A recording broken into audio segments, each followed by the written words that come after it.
इसी तरह और जो काम इच्छाएं होती हैं, वासना होती है, उसके बारे में एक उदाहरण है देवी आम्रपाली, जो नगर बधू थीं बुद्ध के जमाने में, और वे भिक्षुणी हो गई थीं बुद्ध के चरणों में जाकर के। उनके जीवन की घटना है।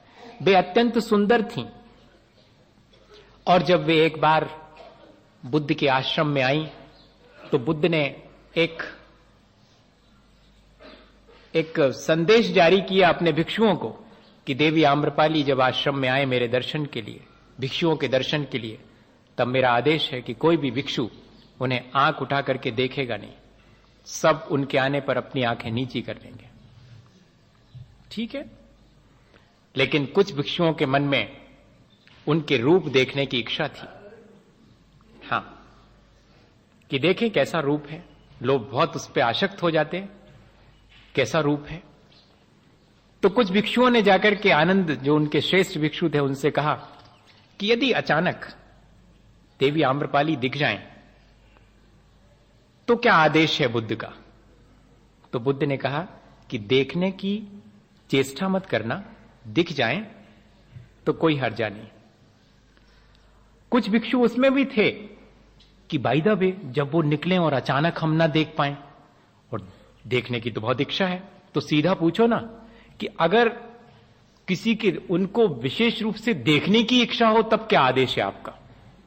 देखना, आप इंद्रिय संयम की बात कर रहा हूं। सबसे पहले तो जिन चीजों में हम आसक्त हो सकते हैं उनसे आंखें नीची कर लें।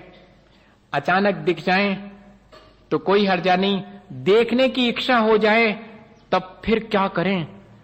तब बुद्ध ने आखिरी आदेश जारी किया कि देवी आम्रपाली के आने पर सारे भिक्षुओं को आदेश है कि वे उन्हें बहुत अच्छे से देख लें, लेकिन सावधान रहें, आसक्त ना हो गया इंद्रिय संयम। कोई ऐसा नहीं है कि इस पे पट्टी बांध लेंगे तो हो गया, जीत लिया हमने एक इंद्री को, इसमें कान में कुछ घुसेड़ लेंगे तो हो गया, इंद्री जीत लिया। मैं इन सब पांचों इंद्रियों को बहुत आसानी से जीत सकता हूं अगर मैं इनके विषयों की लोलुपता और इनकी आसक्ति को छोड़ दूं। इतना ही है। क्या ये साधना हम कर सकते हैं? कर सकते हैं। तब तो फिर 7वीं प्रतिमा की चर्चा करें। ब्रह्मचरी प्रतिमा इसी का नाम है, और कोई बहुत बड़ी चीज नहीं है। और सत्संगति जो कि हमारे मन को निर्विकार बनाती है, अच्छी संगति। अच्छी संगत बैठकर संगी बदले रूप, ज्यों आमों से मिलकर मीठी हो गई धूप। दोहा है, नाम नहीं बताऊंगा किसका है, वैसे कई लोगों को मालूम है।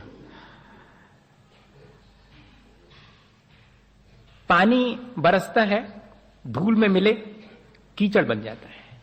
पानी बरसता है, नीम में गिरे कड़वा हो जाता है। पानी बरसता है, आम में गिरे मीठा हो जाता है। सीप में गिरे मोती बन जाता है। क्या बात है? कांटेक्ट में किसके आ रहे हैं इससे फर्क पड़ेगा मन पर। हां, कोई हमारे कांटेक्ट में आ रहा है वो बिल्कुल उसके ऊपर डिपेंड है। हम किसकी संगति कर रहे हैं ये हमारी अपनी चॉइस है।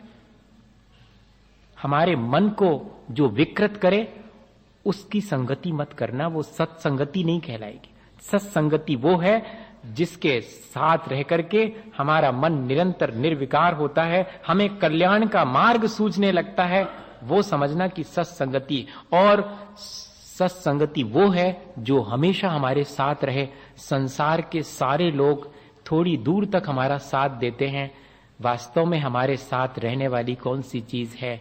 हमारी अच्छाइयों के प्रति श्रद्धा, सच्चे देवगुरु शास्त्र के प्रति श्रद्धा, वो है सच्ची संगति।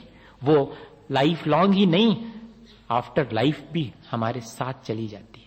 इसलिए अपने चित्त को निर्विकार बनाने के लिए संगति का ध्यान रखना।